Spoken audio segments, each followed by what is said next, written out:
بسم اللہ الرحمن الرحیم. ڈیئر ویورز، السلام علیکم. آپ تمام کا استقبال ہے پروگرام وسیلہ منزل یا منزل تک پہنچنے کا راستہ.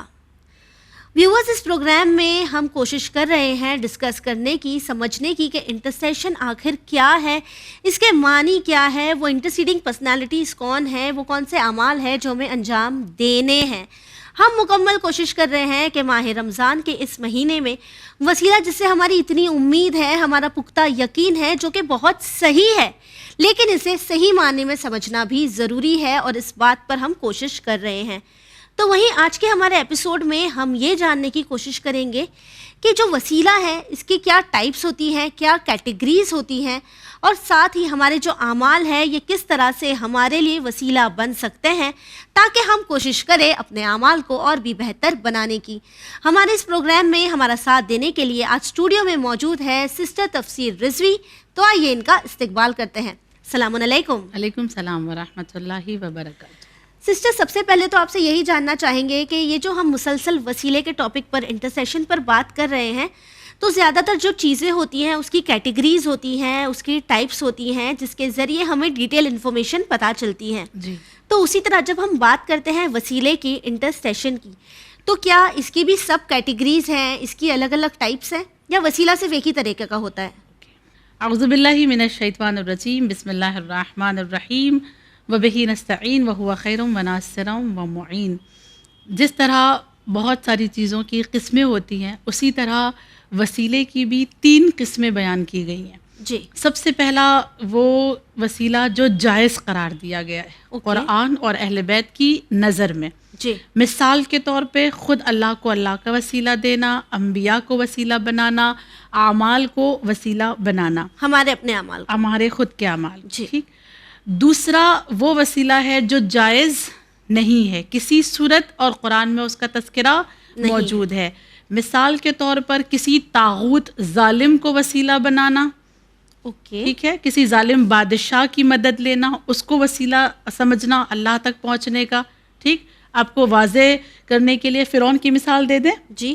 جیسے فرعون اپنے آپ کو خدا کہہ رہا تھا، تو اس کو خدا سمجھ کر یا اس کو خدا مان لینا یا اس کو خدا تک پہنچنے کا ذریعہ سمجھنا، یہ جائز نہیں ہے. جی. دوسری مثال جیسے بتوں کو وسیلہ بنانا، جیسے مشرکین مکہ بناتے تھے، یہ وسیلہ بھی جائز نہیں ہے. جی. تیسری قسم جو وسیلے کی ہے وہ وسیلہ جس میں اختلاف پایا جاتا ہے، یعنی کچھ لوگوں کے نزدیک وہ جائز ہے اور کچھ لوگوں کے نزدیک وہ جائز نہیں ہے. مثال کے طور پر عالم برزخ میں کسی کو وسیلہ بنانا، اس میں اختلاف پایا جاتا ہے. کچھ لوگ کہتے ہیں کہ نہیں صحیح ہے، کچھ کہتے ہیں صحیح نہیں ہے. مثال کے طور پر دوسری مثال کے جو زندہ ہیں بس وہی وسیلہ بن سکتے ہیں، جو دنیا سے چلے گئے وہ وسیلہ نہیں بن سکتے. اس میں اختلاف پایا جاتا ہے. تو یہ 3 قسمیں ہیں، ایک جائز نہیں ہے، اور ایک وہ جس میں اختلاف پایا جاتا ہے. بالکل ٹھیک، درست.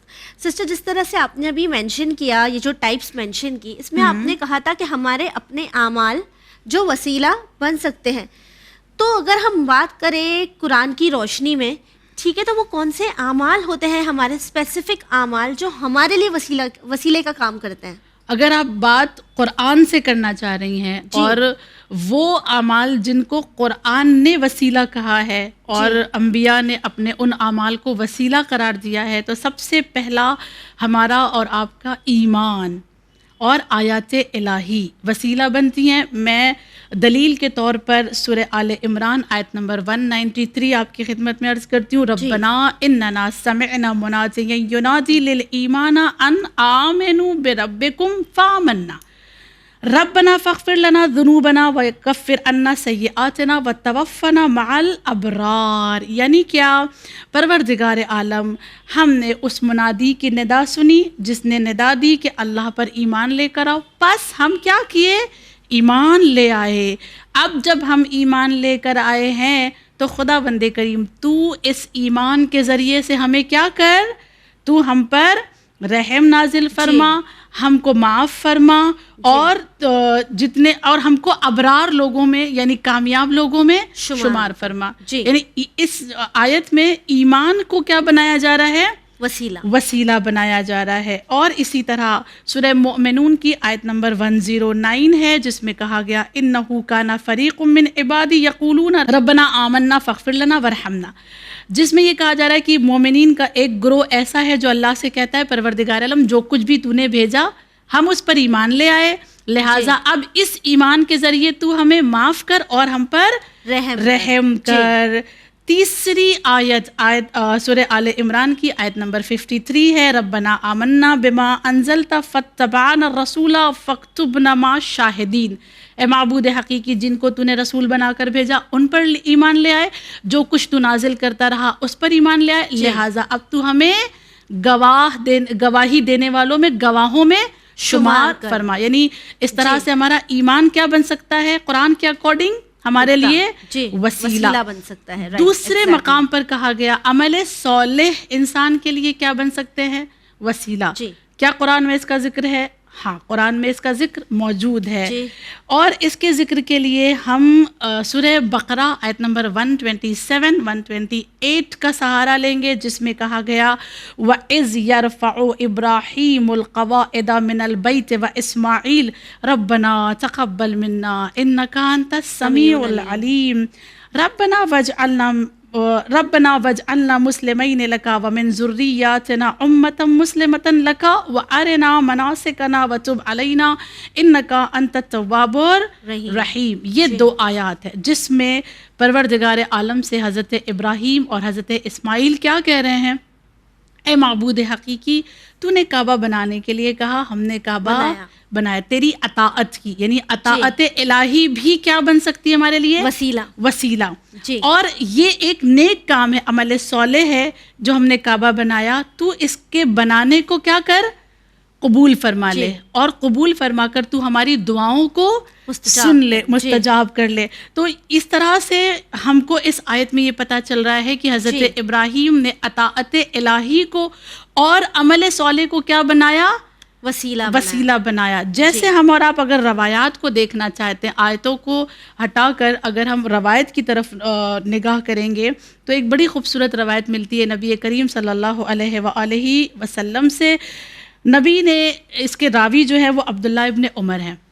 وہ کہتے ہیں نبی فرماتے ہیں کہ 3 دوست تھے اور بڑی طویل داستان ہے، میں بالکل شارٹ میں آپ کو بتاتی ہوں کہ 3 دوست تھے. وہ ایک راستے سے گزر رہے تھے، ایک بہت تھک گئے تھے تو ایک غار آیا پہاڑ کے اندر. انہوں نے چاہا کہ اس غار میں ہم جا کر آرام کر لیں اور وہ اندر چلے جاتے ہیں. جب وہ آرام کرنے کے لیے اندر بیٹھتے ہیں تو ایک بڑا سا پتھر آتا ہے، اس غار کے دروازے کو بند کر دیتا ہے. اب یہ پریشان ہوتے کہ کیا کیا جائے، باہر کیسے نکلیں گے؟ تو نبی نے فرمایا ایک نے اپنے ماں باپ کے ساتھ احسان کیا تھا، لہٰذا اس نے اللہ سے کہا خدایا وہ نیکی جو میں نے ماں باپ کے ساتھ کی ہے اس کا واسطہ اسے کھول دے. دوسرے نے اپنے کزن کے ساتھ نیکی کی تھی تو اس نے کہا پروردگار عالم وہ جو میں نے اپنے چچا زاد بہن کے ساتھ نیکی کی ہے اس کا صلہ تو مجھے دے دے، اس دروازے کو کھول دے. تیسرے نے اپنے ایک مزدور کے ساتھ نیکی کی تھی، بنا مزدوری کے یعنی بنا کسی زحمت کے اس کو مزدوری دی تھی، لہٰذا وہ یہ کہتا ہے پروردگار وہ جو مزدور کے ساتھ میں نے نیکی کی ہے اس کا وسیلہ تجھے دیتا ہوں، تو اس راستے کو کھول دے. اور ان تینوں نے جیسے ہی اپنے ان نیکیوں کا واسطہ دیا وہ پتھر وہاں سے ہٹ گیا اور تینوں سلامتی کے ساتھ باہر آ گئے. نبی کی اس روایت سے بھی پتہ چلتا ہے کہ انسان کی نیکیاں وسیلہ بن سکتی ہے. سسٹر جو واقعہ آپ نے ہمارے ساتھ شیئر کیا تو میرے ذہن میں ایک سوال آیا جو شاید اور بھی لوگوں کے ذہن میں آئے کہ کیا اپنی نیکیوں کو کسی چیز کے لیے اللہ سے ٹریڈ کرنے کی کوشش کرنا کیا یہ صحیح ہوگا؟ دیکھیں ایک اصول ہمارے اور آپ کے ساتھ ہے نا جی کہ اگر میں نے آپ کے ساتھ کچھ اچھا کیا ہے تو بدلے میں آپ میرے ساتھ اچھا کریں گے جی. اور یہ کانسیپٹ ہمارا اور آپ کا نہیں ہے جی. اللہ نے سورہ رحمان میں عرض کیا هل جزاء الاحسان الا الاحسان. جب وہ خود کہہ رہا ہے کہ کیا احسان کے بدلے میں بھی کوئی دوسرا احسان ہو سکتا ہے؟ کیا احسان کا بدلہ احسان کے علاوہ کچھ ہو سکتا ہے؟ نہیں ہو سکتا. احسان کا بدلہ صرف کیا ہے؟ احسان کرنا. اچھا ایک سوال یہاں پہ یہ پیدا ہوگا کیا ہم نیکیاں کر کے اللہ پہ احسان کرتے ہیں؟ نہیں. نیکیاں کر کے ہم خود پر احسان کرتے ہیں لیکن جو اللہ کے دوسرے بندوں کے ساتھ ہم نیکیاں کرتے ہیں پروردگار عالم اسے احسان سمجھ کر اس کی جزا ہمیں دیتا ہے. لہٰذا وہ نیکیاں جو ہم نے دوسروں کے ساتھ کی ہیں اس کو ہم اللہ کے سامنے رکھ کر اس کو وسیلہ بنا کر خدا سے جزا مانگ سکتے ہیں. کوئی حرج نہیں. بالکل جی. یعنی ویورز ہم یہ کہہ سکتے ہیں کہ ہمیں کوشش کرنی چاہیے کہ ہم زیادہ سے زیادہ نیکی کریں. اکثر ہم یہ کہتے بھی نا سسٹر کہ نہ جانے کون سی میری نیکی تھی, میرا نقصان ہونے والا تھا, میرے بیچ میں آ گئی اور میں بچ گئی. بے شک اکثر یہ کہا جاتا ہے. تو کوشش بھی یہی کرنی ہے ہمیں کہ ہم ہماری زندگی میں زیادہ سے زیادہ نیکی کریں. سسٹر جس طرح آپ نے ٹائپس میں مینشن کیا تھا کہ اس بات میں اختلاف ہے کہ جو لوگ زندہ ہے وہی وسیلہ بن سکتے ہیں, تو وہی اگر ہم بات کریں اہل بیت علیہ السلام کی, تو کیا اہل بیت علیہ السلام صرف اپنی زندگی میں ہی وسیلہ تھے یا پھر آج ان کی قبروں پر جا کر, زیارتوں پر جا کر دعا کر کے بھی ہم انہیں وسیلہ بنا سکتے ہیں؟ احسن, خوبصورت سوال.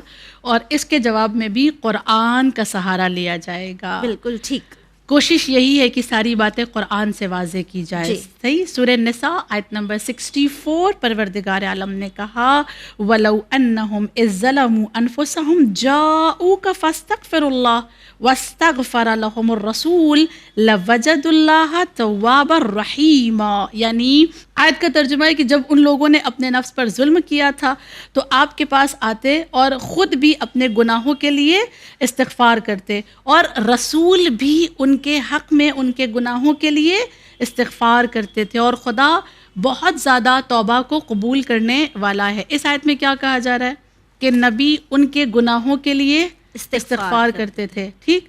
سوال یہ پیدا ہوگا اس آیت کے ضمن میں کہ کیا گناہ گار صرف نبی کے دور میں تھے؟ ہر دور میں. ہر دور میں ہیں. اگر ہر دور میں گناہ گار ہیں تو ہر دور کے لیے نبی استغفار کریں گے, ہر دور کے گناہ گاروں کے لیے نبی درمیان میں ہوں گے. بالکل. اور ہر دور میں نبی تو باحیات نہیں ہے نا. بالکل ٹھیک. وہ تو قبر میں آرام فرما رہے ہیں. درست ہے.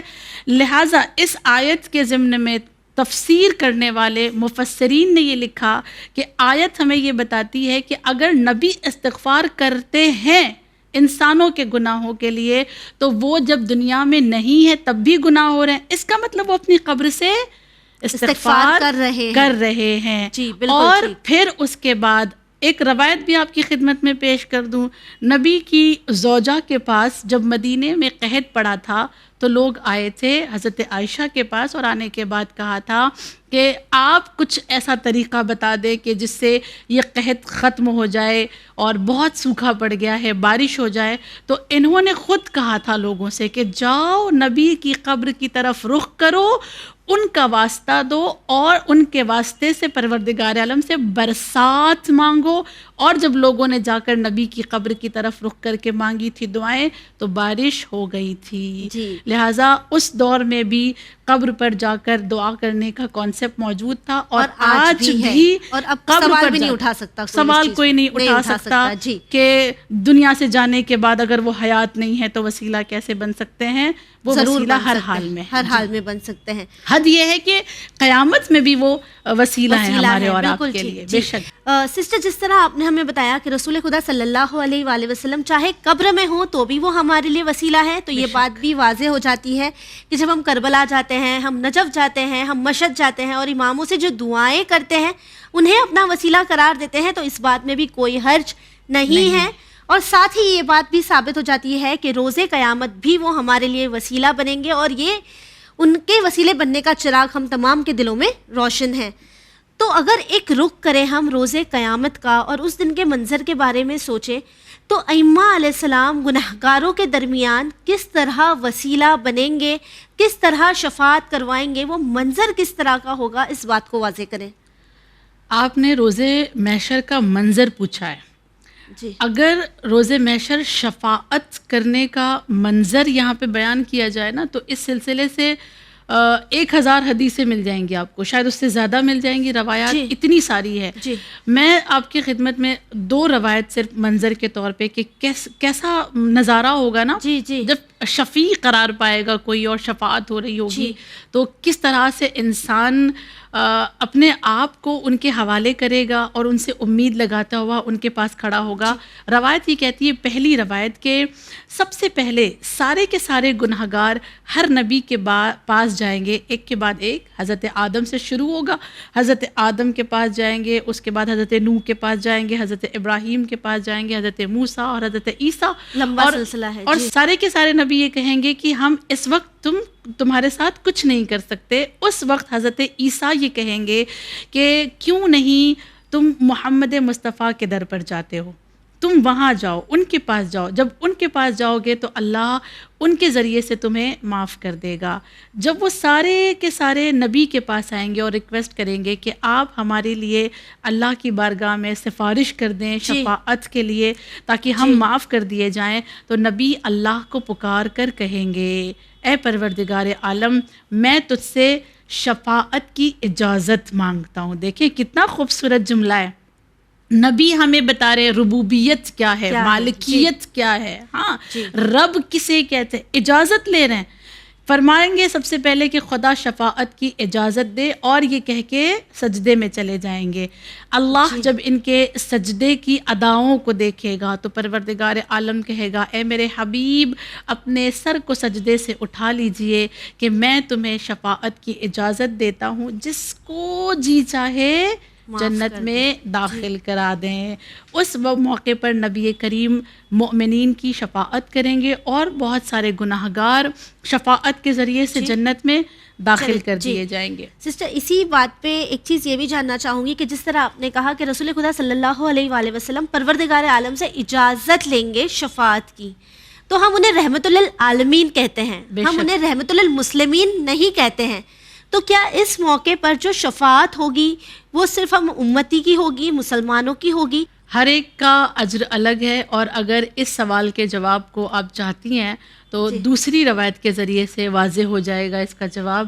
دوسری روایت یہ ہے کہ جب پروردگار عالم اہل محشر کو پریشان حال دیکھے گا، یہ سارے کے سارے پریشان ہیں۔ آپ محشر کا اگر نظارہ دیکھیں نا جا کے روایات میں، قرآن میں، تو اتنا ہولناک ہے کہ نبیوں کے لیے بھی لکھا گیا کہ وہ گھٹنیوں کے بل بیٹھ جائیں گے، انبیاء کے لیے ایون لکھا گیا۔ تو ایسے ماحول میں جب اللہ سارے کے سارے لوگوں کو پریشان حال دیکھے گا تو خدا ایک مرتبہ سب سے مخاطب ہو کر کہے گا، کیوں پریشان ہوتے ہو جبکہ تمہارے درمیان میرے حبیب کی بیٹی سیدہ موجود ہے۔ جی، اور جب وہ تمہاری شفاعت کر دیں گی تو پھر انشاءاللہ تمہاری دشواریاں ختم ہو جائیں گی۔ اور اس کے بعد جو منظر لکھا گیا وہ یہ کہ پروردگار عالم، اچھا یہ روایت امام باقر علیہ السلام سے ہے، یہ یاد رکھیں۔ مولا فرماتے ہیں کہ اس کے بعد پروردگار عالم حضرت زہرا سے کہے گا، آپ جس کی شفاعت چاہتی ہیں آپ کریں، ٹھیک؟ اور یہ شہزادی کونین کی شفاعت کا جو انداز ہے نا، یہ انداز، یہ اختیار تو بی بی نے دنیا میں ہی لے لیا تھا۔ عقد کے موقع پر اپنے بابا سے کہا تھا، بابا کیا میں دوسری خواتین سے جدا نہیں ہوں؟ کہا بے شک میری لخت جگر آپ جدا ہیں، تو کیا میرا مہر دوسری خواتین سے الگ نہیں ہونا چاہیے؟ ہاں آپ کا ہونا چاہیے۔ کیا چاہتی ہیں آپ؟ شہزادی نے کہا، بابا حق کے شفاعت۔ ایک جنت کا پارچہ منگوایا گیا، اس پہ تحریر کیا گیا کہ آپ کو حق کے شفاعت حاصل ہے، محشر میں جسے آپ چاہیں جنت میں اپنے ساتھ لے جائیں۔ اور بی بی نے پھر وقت آخر یہ وصیت بھی کی کہ اس پارچے کو میرے ساتھ رکھیے گا، قبر میں میرے ساتھ رکھیے گا، اور محشر میں میں اللہ کو دکھاؤں گی کہ تیرے حبیب سے اپنے چاہنے والوں کی شفاعت کا پروانہ لے کر آئی ہوں۔